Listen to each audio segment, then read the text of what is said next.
నమస్కారం. వర్తమానపు శక్తి, ఆధ్యాత్మిక జగత్తు మూల రహస్యం అనే ఈ వీడియోకు స్వాగతం. ఈ క్షణంలో జీవించడం యొక్క లోతైన అర్థాన్ని తెలుసుకుందాం. గతం యొక్క భారం, భవిష్యత్తు యొక్క ఆందోళన మనల్ని నిజమైన చైతన్య స్థితి నుండి ఎలా దూరం చేస్తున్నాయో గమనిద్దాం. వర్తమానం యొక్క ప్రాముఖ్యతను అర్థం చేసుకుందాం. అన్ని ఆధ్యాత్మిక సంప్రదాయాలు ఒకే సత్యాన్ని ఉద్ఘాటించాయి: ఆధ్యాత్మిక జగత్తులోకి ప్రవేశించడానికి వర్తమానమే ఏకైక మార్గం. ప్రాణాపాయం పొంచి ఉన్న అత్యంత విపత్కర పరిస్థితులలో మన చైతన్యం కాలం అనే భ్రమ నుండి వర్తమాన క్షణపు ఉనికిలోకి సహజంగానే మారుతుంది. గతం, భవిష్యత్తులతో ముడిపడి ఉన్న మన అహం మరుగున పడిపోయి దాని స్థానంలో అత్యంత నిశ్చలమైన, అప్రమత్తమైన ఒక ప్రగాఢ చైతన్యం ఆవరిస్తుంది. ఆ వర్తమాన క్షణం కాలాతీతం, సమస్యారహితం, ఆలోచనారహితం. ఇదొక అద్భుతమైన ఉన్నత చైతన్య స్థితి. ఇది అహంకారం లేని అనంతమైన సజీవ చైతన్య స్థితి. ఆ క్షణానికి అవసరమైన ప్రతిస్పందనంతా ఈ చైతన్య స్థితి నుంచే పుట్టుకొస్తుంది. కొందరు పర్వతారోహణ, కార్ రేసింగ్ వంటి ప్రమాదకర సాహస కృత్యాలను ఇష్టపడతారు.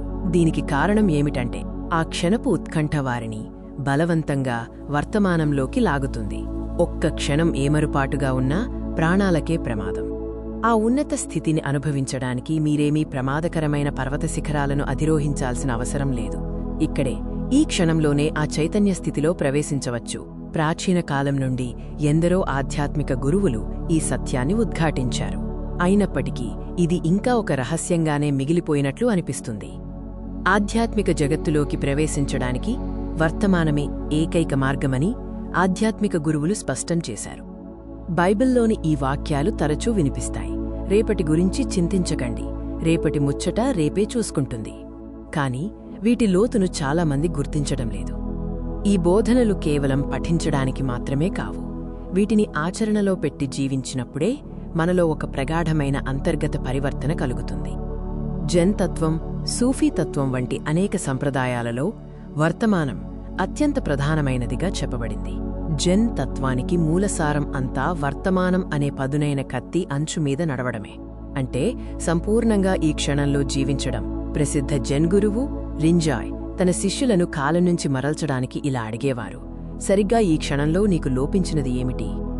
ఇస్లాం మతంలోని ఆధ్యాత్మిక సాధనా మార్గమైన సూఫీ తత్వంలో కూడా వర్తమానం ప్రధానమైనది. సూఫీలలో ఒక నానుడి ఉంది: సూఫీ అనగా వర్తమానానికి పుట్టిన బిడ్డ. గొప్ప కవి, సూఫీ గురువైన రూమీ ఇలా ఘోషిస్తున్నాడు: గతం, భవిష్యత్తు అనేవి దైవదర్శనం కాకుండా మన కళ్లకు అడ్డుపడే తెరలు. ఆ రెంటినీ మంటల్లో కాల్చి బూడిద చేయండి. 13వ శతాబ్దానికి చెందిన ఉత్కృష్ట ఆధ్యాత్మిక గురువు మిస్టర్ ఎక్హార్ట్ ఈ తత్వాన్నంతటినీ అద్భుతంగా క్రోడీకరించారు. ఆయన ఇలా అన్నారు: పరమాత్మ దివ్యకాంతి మన దరికి చేరకుండా నిరోధించేది కేవలం కాలం మాత్రమే. భగవంతుడిని చేరుకోవడానికి కాలాన్ని మించిన పెద్ద అవరోధం మరొకటి లేదు. ముగింపులో, వర్తమానంలో జీవించటం ద్వారానే మనం ఈ ఆధ్యాత్మిక సత్యాన్ని అనుభవించగలమని గుర్తుంచుకోండి. సంపూర్ణంగా ఈ క్షణంలో ఉండటం సాధన చేయండి.